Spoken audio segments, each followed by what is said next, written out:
Good morning friends, welcome करती हूँ आपका एमडी लो क्लासेस में। कल अपनों ने देखी थी जो सीपीसी में डिक्री क्या है और सेक्शन 1 के बारे में पढ़ा था और सेक्शन 2 का 2.1 और 2.2 पढ़ा था, जिसमें मैंने आपको क्लियर किया था कि डिक्री की डेफिनेशन कैसे याद करनी है पॉइंट्स में, डिक्री कितने टाइप्स की होती है एंड डिक्री एंड ऑर्डर में क्या डिफरेंसेस है। ये अपने कल की वीडियो में किया था। आज अपने डिस्कस करते हैं 2.3 से। सेक्शन 2.3 मतलब सेक्शन 2 का जो 3 क्लोज है उसके आगे से अपने डिस्कस करते हैं। ठीक है, जिस आप सभी जने अपने साथ बेरेक्स ले लीजिए, क्योंकि बेरेक्ट आपके पास होगी तो जो भी मैं एक्स्ट्रा चीज़ें आपको बताऊंगी तो आप उसको साइड में नोट डाउन कर सकते हैं। तो 2.3 क्या कहता है अपना डिक्रीदार। 2.3 क्या कहता है डिक्रीदार मतलब डिक्री होल्डर कौन है, डिक्री होल्डर किसको कहते हैं। ठीक है, जो निर्णित निर्णय है वो किसको कहते हैं, तो ये इसमें बताया हुआ है 2.3 में डिक्रीदार। तो याद रखना है डिक्रीदार क्या होता है कि जिसके पक्ष में डिक्री पारित कर दी, मतलब कि जो प्लेंटिफ है या डिफेंडेंट है जिसके पक्ष में जजमेंट दे दिया, जिसके पक्ष में ऑर्डर दे दिया, जिसके पक्ष में डिक्री दे दी, वो क्या हो जाएगा डिक्रीदार हो जाएगा। फर्स्ट पॉइंट कि जिसके पक्ष में डिक्री पारित की है, सेकंड कि जिसके पक्ष में निष्पादन योग्य कोई आदेश दिया गया है। बेरेक्ट क्या कहता है कि डिक्रीदार से ऐसा व्यक्ति अभिप्रेत है कि जिसके पक्ष में कोई डिक्री पारित की है या कोई निष्पादन योग्य आदेश दिया है, तो ये होता है डिक्रीदार। अब इसी के साथ जब अपने डिक्रीदार पढ़ते हैं तो इसी के साथ अपने निर्णित ऋणी भी पढ़ लेते हैं, जो सेक्शन 2.10 में आता है। ठीक है, 2.10 के क्लोज में आता है निर्णित ऋणी। ठीक है, निर्णित ऋणी क्या कहता है, जिसे जजमेंट डेटर कहते हैं। निर्णित ऋणी क्या होता है कि जिसके अगेंस्ट डिक्री पारित की है, डिक्री होल्डर जिसके पक्ष में डिक्री पारित की है, और निर्णित ऋणी या जजमेंट डेटर जिसके अगेंस्ट डिक्री पारित की है या निष्पादन योग्य कोई आदेश दिया है, तो वो होता है डिक्री जजमेंट डेटर। ठीक है, 2.3 और 2.10 को एक साथ पढ़ते हैं ताकि अपनों को याद रहे कि डिक्री होल्डर तो 2.3 में है लेकिन इसका अगेंस्ट क्या है, 2.10 में जजमेंट डेटर है। देन आता है अपना 2.4 जिला। 2.4 में क्या आता है अपना जिला। ठीक है, इसमें जिले से बताया है, डिस्ट्रिक्ट से बताया है कि डिस्ट्रिक्ट कौन सा माना जाएगा। तो ये अपने पढ़ते हैं कि 2.4 में जिले से आरंभिक अधिकारिता वाले प्रधान सिविल न्यायालय, अंडरलाइन कर लो, प्रिंसिपल सिविल कोर्ट है। क्या है, जिसने जो अपना आरंभिक अधिकारिता का प्रयोग करता है उसमें प्रधान सिविल न्यायालय है, जिसे इसके पश्चात क्या कहा गया है, जिला न्यायालय कहा गया है। क्योंकि डिस्ट्रिक्ट में जो डिस्ट्रिक्ट कोर्ट होता है वो ही प्रिंसिपल कोर्ट होता है, वो ही सुपीरियर कोर्ट होता है। ठीक है, अधिकारिता की स्थानीय सीमाएं अभिप्रेत हैं और इसके अंतर्गत हाई कोर्ट की क्या बता रहा है, इसमें हाई कोर्ट की भी बता रहा है कि हाई कोर्ट की मामूली आरंभिक अधिकारिता या सिविल अधिकारिता की स्थानीय सीमाएं अभिप्रेत है। मतलब जिला न्यायालय से जो जिले में मामूली आरंभिक अधिकारिता को प्रयोग करने वाला प्रधान सिविल न्यायालय है। ठीक है, जिसे इसमें क्या बताया गया है, डिस्ट्रिक्ट कोर्ट बताया गया है। एंड सेकंड हाई कोर्ट की क्या कह रहा है, हाई कोर्ट की भी आरंभिक अधिकारिता की सिविल अधिकारिता की स्थानीय सीमाएं अभिप्रेत है। मतलब हाई कोर्ट और डीजे कोर्ट इसमें दोनों की बात कर रहा है।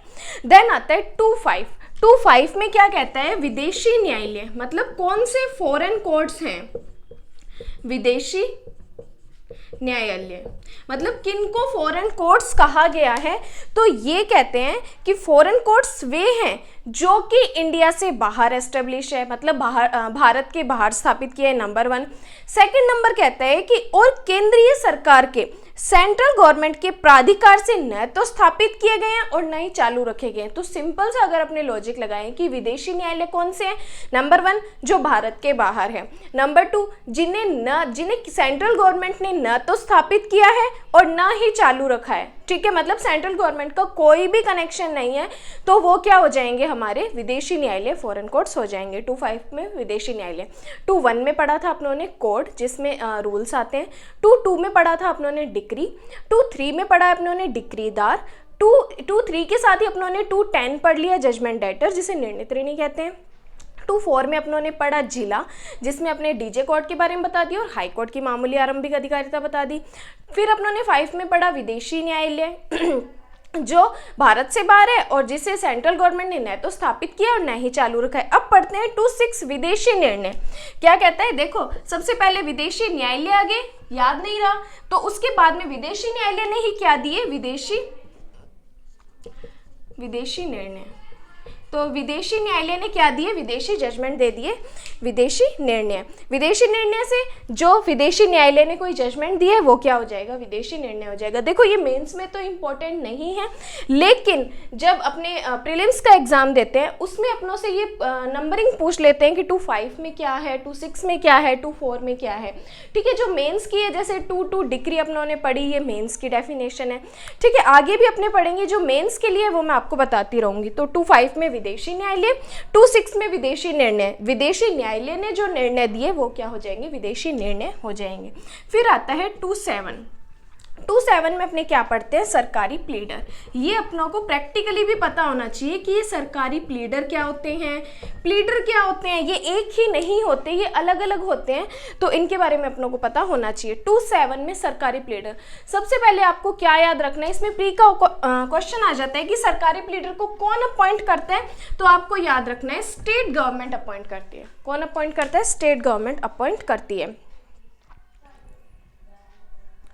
कि सरकारी प्लीडर के अंतर्गत ऐसा कोई अधिकारी आता है जो सरकारी प्लीडर पर इस संहिता द्वारा अभिव्यक्त रूप से अधिरोपित कृत्यों का उनमें से किन्हीं का पालन करने के लिए राज्य सरकार द्वारा नियुक्त किया गया है। ठीक है, तो ये सरकारी प्लीडर को कौन अपॉइंट करता है, तो स्टेट गवर्नमेंट अपॉइंट करती है।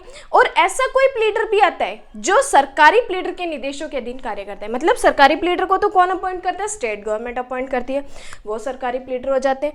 और सरकारी प्लीडर कौन हो सकते हैं कि सरकारी प्लीडर खुद ही किसी को अपॉइंट कर लेता है कि मेरे काम यानी कि इसको करने यानी निर्देशों के अधीन कार्य करने के लिए अपॉइंट करता है, तो वो भी सरकारी प्लीडर के अंतर्गत ही आता है। तो 2.7 में सरकारी प्लीडर। देन आता है 2.8। 2.8 में क्या कहता है, जज।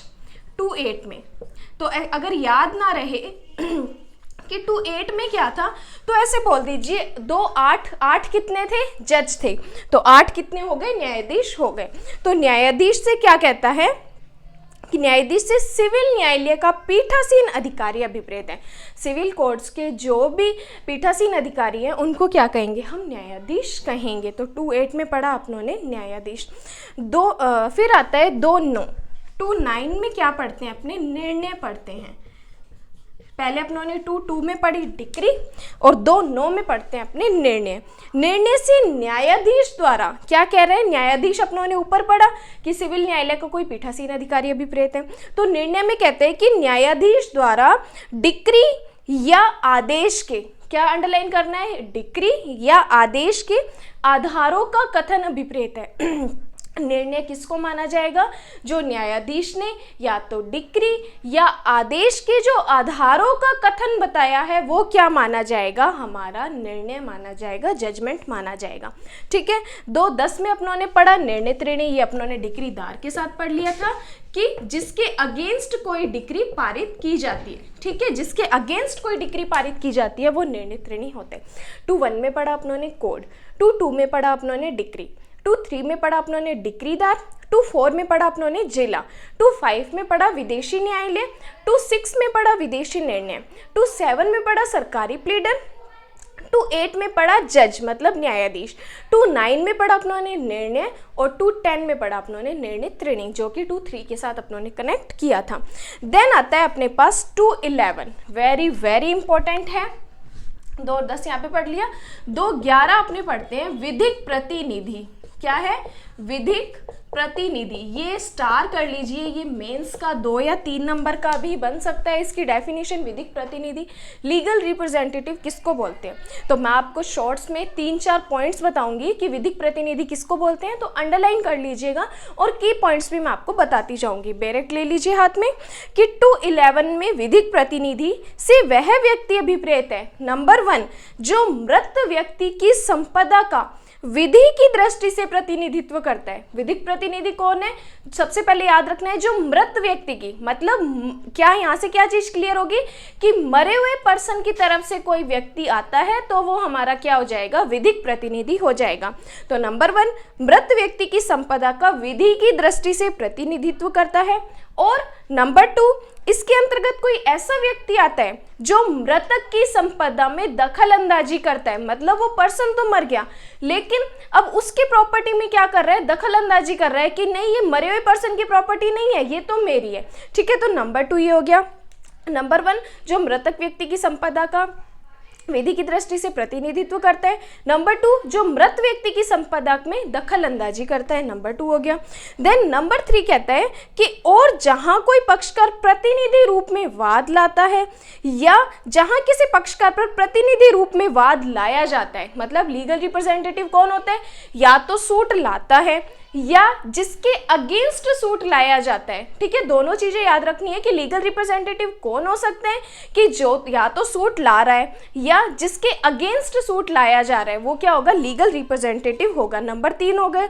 नंबर 4 कहता है कि वहां वे व्यक्ति इसके अंतर्गत आता है जिसे वे संपदा उस पक्षकार के मरने पर न्यायगत होती है। तो लीगल रिप्रेजेंटेटिव कौन हो गया, मान लीजिए मुझे कोई प्रॉपर्टी लीगल रिप्रेजेंटेटिव के तौर पे आ रही है, मतलब उत्तराधिकारी के रूप में आ रही है, तो मैं भी सूट ला सकती हूँ। ठीक है, तो नंबर 4 क्या हो गया कि जो वह संपदा उस पक्षकार के मरने पर न्यायगत होती है जो इस प्रकार वाद लाया है या जो इस प्रकार वाद लाया जाता है। तो नंबर 4 चीजें हो गई।